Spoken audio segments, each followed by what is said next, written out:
Can we talk about size for a minute?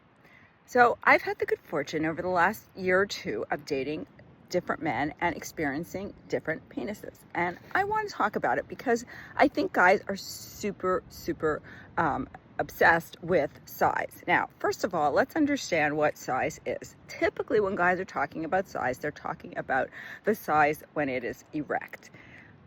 I like to think about size as not only length, but also girth, because for some women, especially those of us that have children, girth is actually more important than length. So let's talk about length for a minute. So the average length of an erect penis is either 5.1 or 5.4 inches. I think it's 5.1. So that means like when you're not erect, it could be really teeny.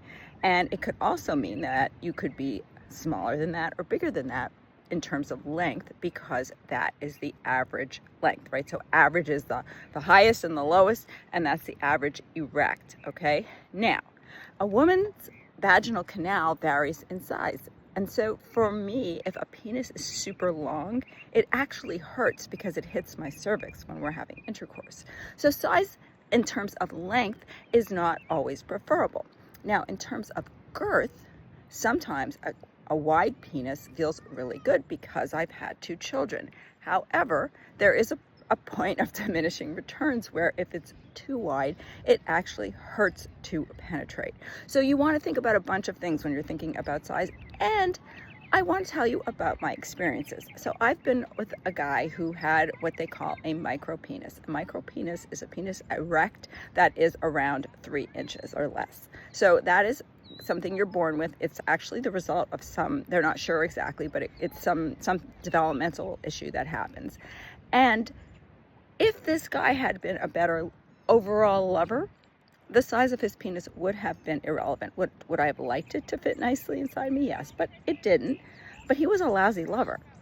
Now, contrast that with a guy I recently met who was quite large, and I figured, wow, this was going to be great. And actually, it was uncomfortable and painful for me. The third guy I'm going to talk about was probably average, but man, was he a good lover. So I don't really think it matters what the size of your penis is if you know how to use it properly, or more importantly, if you know how to pleasure your female partner in all kinds of ways. Will the size of your penis matter? Maybe, maybe not. But if she's feeling good and loved and cared for and aroused and sensual, the size just doesn't